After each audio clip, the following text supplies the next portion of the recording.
Bertahun-tahun lamanya sesosok entitas telah mendiami sebuah rumah besar yang dibiarkan kosong, dan di hari itu, Chris beserta istri dan kedua anaknya berkunjung ke rumah itu untuk melihat-lihat kondisi rumah yang rencananya akan mereka beli dan akan dijadikan hunian baru mereka.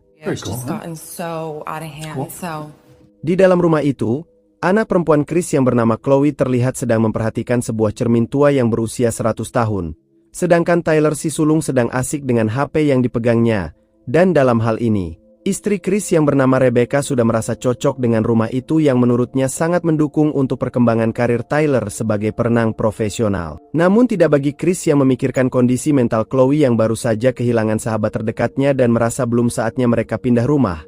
Akan tetapi terlihat jelas jika Rebecca lebih peduli pada Tyler ketimbang Chloe dengan tetap memilih pada keputusannya untuk membeli rumah itu.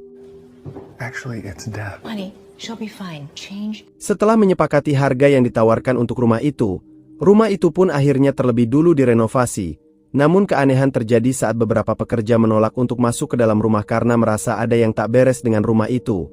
Walau akhirnya rumah itu pun selesai dan bisa ditempati. This is insane.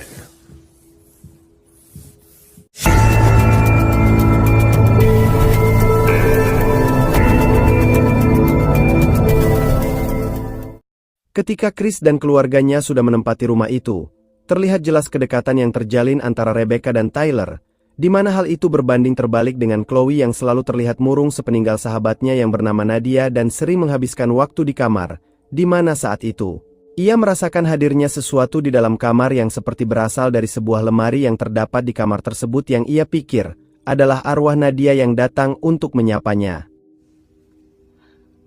Nadia? Keanehan terjadi saat Chloe mandi dan membiarkan kamarnya berantakan dengan buku-buku yang tak beraturan, di mana saat itu sosok entitas tersebut memperhatikan foto Chloe bersama Nadia dan lalu merapikan buku-buku yang berserakan itu.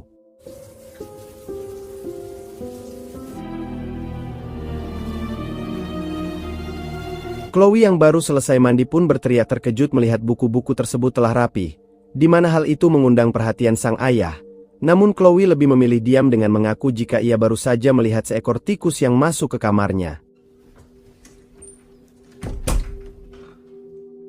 Rasa cemasnya dengan kondisi mental Chloe pun Chris ungkapkan pada sang istri yang diketahui jika Nadia tewas karena overdosis yang memang saat itu menjadi penyebab utama meningkatnya angka kematian para remaja di sana. Namun semakin jelas terlihat jika Rebecca memang sama sekali tak mau peduli. Time, that's the only thing that'll help. Esok harinya Tyler mengajak rekannya yang bernama Ryan dan memperkenalkannya pada orang tuanya termasuk juga pada Chloe. Namun saat melihat Ryan tertarik pada Chloe, Tyler memperingatkan Ryan untuk tak mendekatinya. Seriously. Hey, no smoke, no smoke. Ketika malam, Chris mengungkapkan niatnya untuk membawa Chloe ke psikiater demi memperbaiki kesehatan mental Chloe. Namun lagi-lagi, Rebecca seakan tak mau peduli dan menganggap jika Chloe hanya perlu waktu untuk menerima kenyataan kematian Nadia. Di mana hal itu membuat Chris kesal dan merasa jika Chloe tetap anak mereka yang juga perlu perhatian mereka sebagai orang tua. I have a very clear memory of each of them coming out of my body. Esok harinya Chloe yang sedang sendirian di rumah kedatangan Ryan yang berdalih ingin bertemu Tyler. Namun Chloe justru mengajak Ryan masuk ke kamar meski saat itu Ryan sempat ragu menerima ajakan Chloe karena sebelumnya ia telah diperingatkan oleh Tyler. She was your friend. Best friend. I met her once. Saat mereka berdua, Chloe bercerita terkait kematian Nadia yang berdampak pada keterpurukan mentalnya, di mana curahan hati Chloe pada Ryan membuat mereka semakin dekat.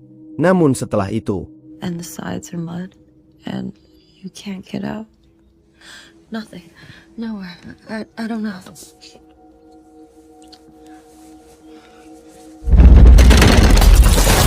What was that? sosok entitas itu pun seolah tak suka dengan kedekatan mereka, yang mana Chloe berpikir jika itu adalah arwah Nadia yang berusaha memperingatkan Chloe terkait kedekatannya dengan Ryan. Serangkaian kejadian aneh yang ia alami di rumah itu pun ia ceritakan pada keluarganya. Namun tak ada satupun yang mempercayai ceritanya. Terlebih Tyler yang justru menganggap jika Chloe sudah gila yang membuat Chloe memilih pergi dari makan malam itu. What is it? Huh? Tak lama kemudian, Tyler menghampiri Chloe untuk meminta maaf sesuai permintaan sang ayah. Namun, Chloe yang masih kesal lalu mengusir Tyler pergi dari kamarnya. Di malam itu pun Tyler lalu menemui Rebecca dan tanpa rasa malu menceritakan aibnya saat mengenal seorang gadis dan berhasil menyebarkan foto pribadi gadis yang dikenalnya dan hanya ditanggapi diam oleh sang ibu. Namun tidak bagi sosok entitas yang murka dengan perilaku bejat Tyler yang ia luapkan dengan merusak barang-barang di kamar Tyler yang sontak membuat mereka berdatangan ke kamar Tyler. It's Nadia. Saat itulah mereka yang ketakutan berlarian keluar dari rumah itu. Namun saat itu, Chloe berusaha menenangkan mereka dengan menyebut jika apa yang terjadi itu dilakukan oleh arwah Nadia yang hanya ingin ikut tinggal bersama mereka di rumah itu. You know, I am serious. Get off her back and stay off it. Oh, no, who? How do you know? They trashed my room. Kejadian itu membuat mereka kini bisa mempercayai apa yang pernah dikatakan oleh Chloe. Terlebih Chris yang geram dan langsung menghubungi pemilik rumah terdahulu karena menjual rumah berhantu pada keluarganya. Akan tetapi si pemilik rumah membantah jika rumah itu berhantu. Karena selama ia dan keluarganya menempati rumah itu, tak pernah ada kejadian aneh apapun yang membuat mereka ketakutan. Esok harinya, Chris menerima tawaran pemilik sebelumnya untuk mengirimkan paranormal yang akan membantu mereka mengatasi entitas di rumah itu, di mana beberapa saat, si paranormal itu menjelaskan jika entitas itu sedang mengalami masa sulit yang sama persis dengan yang dialami Chloe yang jelas membuat Chris dan yang lainnya terkejut. Mengingat mereka belum menceritakan apapun tentang Chloe pada paranormal itu, dan dijelaskan jika kondisi trauma dan kehilangan mendalam yang dialami Chloe itulah yang membuat Chloe lebih peka dari yang lainnya dengan kehadiran entitas yang tak kasat mata itu. I didn't tell her that. Nadia. Sesaat kemudian paranormal itu menyebut jika entitas di rumah itu bukanlah Nadia seperti yang mereka kira selama ini. Bahkan lebih dari itu, si entitas itu pun tak tahu siapa dirinya dan mengapa ia berada di rumah itu yang seperti terjebak di dimensi manusia dan tak tahu cara untuk kembali ke dimensinya sendiri. Dan ketika melihat cermin tua di rumah itu, saat itulah ia menyadari jika cermin itulah yang menjadi perantara atau semacam gerbang bagi para entitas memasuki dunia yang bukan dunianya sendiri. Help her. Beberapa hari setelah kedatangan paranormal itu, kondisi mental Chloe berangsur membaik. Terlebih kedekatannya dengan Ryan perlahan membuat Chloe mulai bisa berdamai dengan kenyataan dan berdampak positif dengan semakin jarangnya Chloe melihat dan merasakan hal-hal aneh yang sebelumnya pernah ia rasakan. Tak lama setelah Chloe meninggalkan kamarnya, Ryan pun lalu mendekat ke arah meja dengan gerak-gerik mencurigakan dan terlihatlah jika Ryan sedang mencampurkan sesuatu pada minuman yang akan diberikannya pada Chloe, di mana tak lama, Chloe datang dan Ryan berusaha menunjukkan sikap tenang. Namun setelah itu, Maybe later. Oh my god! Fuck was that shit? sosok entitas itu pun menumpahkan minuman di atas meja yang disiapkan Ryan untuk Chloe seakan tak mau sesuatu yang buruk terjadi pada Chloe. It's sticky. Yeah. I'm sorry. Beberapa hari kemudian, paranormal itu kembali datang ke sana dan berbicara pada Chris terkait entitas itu yang disebutnya berasal dari masa depan yang ada kaitannya dengan jendela rumah. Namun, Chris yang tak mengerti maksud dari paranormal itu pun lalu memintanya untuk pergi. Because of a window that doesn't open.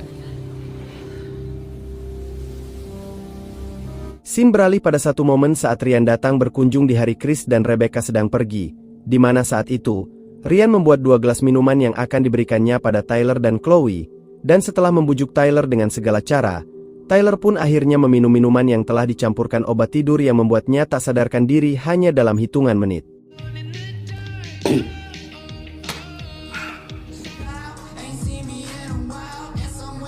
Ryan kemudian menemui Chloe dan mengatakan jika ia telah berhasil membuat Tyler tertidur dan mereka bisa bebas melakukan apapun. Namun, tindakan Ryan itu justru membuat Chloe marah pada Ryan, di mana Ryan pun berusaha untuk membujuk Chloe agar mau meminum minuman yang juga telah dicampurkan obat tidur oleh Ryan. Can we maybe just talk?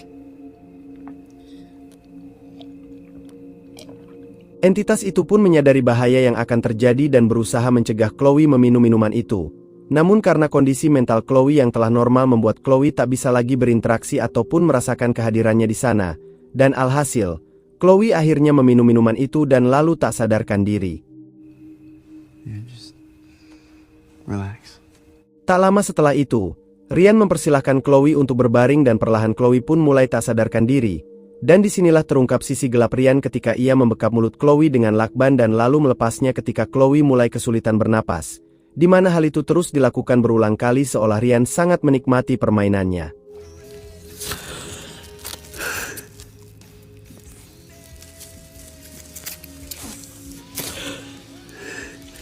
Just like. Bahkan diketahui jika Ryanlah yang telah menghabisi nyawa Nadia dan korban lainnya dengan cara yang sama seperti yang ia lakukan pada Chloe. Dan untuk menutupi perbuatannya, Ryan membubuhi minuman Chloe dengan obat-obatan agar Chloe terkesan tewas karena overdosis, di mana hal itu pun ia lakukan pada Nadia dan korban lainnya.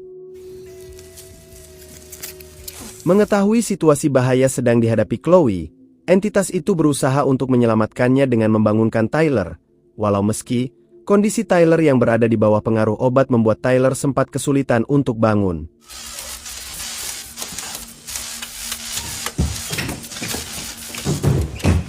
Dengan tubuh lemahnya, Tyler bergegas menuju kamar Chloe karena sadar jika Ryan ada di rumah itu.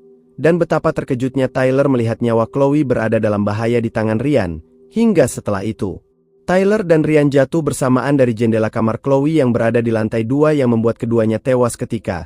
Dan mungkin inilah yang dimaksudkan oleh paranormal itu yang menyebut jika keberadaan entitas itu berasal dari waktu yang akan terjadi yang berkaitan dengan jendela kamar di rumah itu.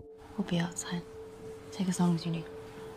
Kematian Tyler membuat Chris dan Rebecca terpukul, terlebih Rebecca yang harus kehilangan anak kesayangannya.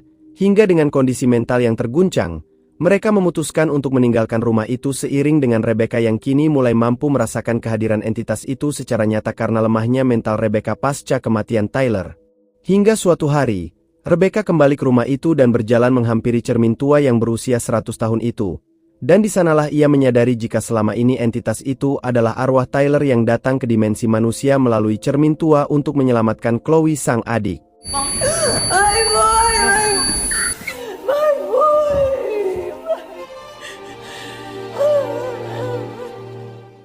Di akhir film, dengan tugas yang telah selesai ia lakukan untuk menyelamatkan sang adik dari kematian di tangan temannya sendiri, arwah Tyler pun bisa kembali ke dimensi asalnya dengan tenang.